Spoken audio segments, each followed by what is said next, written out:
Okay, class, today we're in section 13.2, volume of cones. Section 13.2, volumes of cones. Okay, write this down and make sure it's in your notes. 13.2, volume of cones. Okay, finding the volume of a cone using a formula. The formulas for the volume of a prism and the volume of a cylinder are the same. Multiply the height, h, by the area of the base, b, so v is equal to the area of the base times the height. Volume of a cone. The volume of a cone with radius r is 1/3 the area of the base times the height. The volume v of a cone with radius r is 1/3 the area of the base times the height. Volume is equal to 1/3 the area of the base times the height, or a more explicit form would be volume is equal to 1/3 times pi times r squared times h.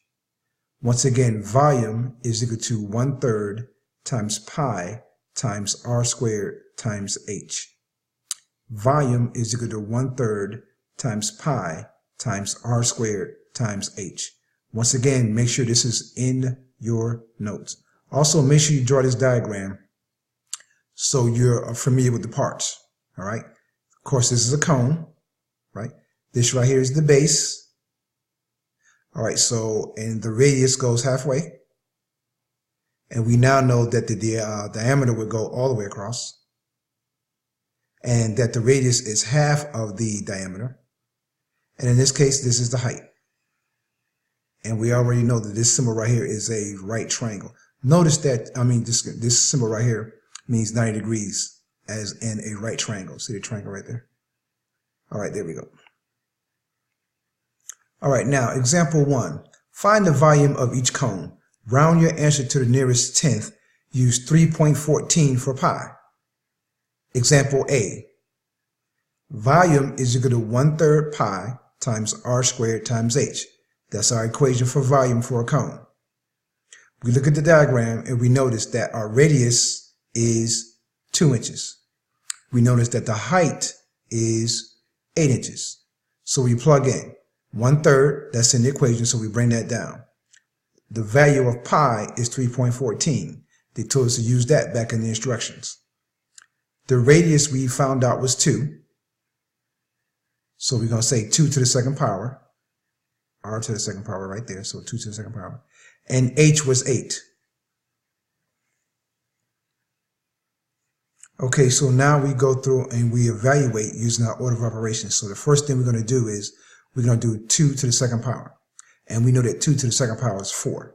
So we're going to rewrite 1/3 times 3.14 over 1 times 2 squared is 4, so 4/1.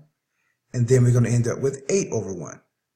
So now we multiply going across the top, and then we multiply going across the bottom, and then we will divide. So first we're going to say 1 times 3.14 times 4 times 8. And on the bottom we're going to say 3 times 1 times 1 times 1.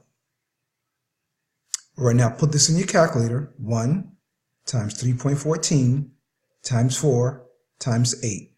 You should come out with 100.48. Now look at your denominator, also the bottom, also called the bottom. 3 times 1 times 1 times 1 is 3.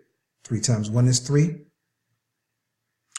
3 times 1 is 3. 3 times 1 is 3, so we got 3. And then we divide. And when we divide out, we're going to come out with 33.5. Now you will actually come out with the following. You would actually come out with 33.49. But they told you to round to the nearest tenth. To round to the nearest tenth. So that's going to end up being 33.5. The 4 is in the tenth spot. So the number next to it is greater than or equal to 5. So now the 4 becomes a 5. 33.5. All right, let's look at example B. Since the diameter is 8, from here to here, that's 8. The radius is 4. Since the diameter, that's the distance all the way across, is 8, the radius is 4 because it's halfway. All right, now once again, get this in your notes so you don't forget. Radius is equal to the diameter divided by 2.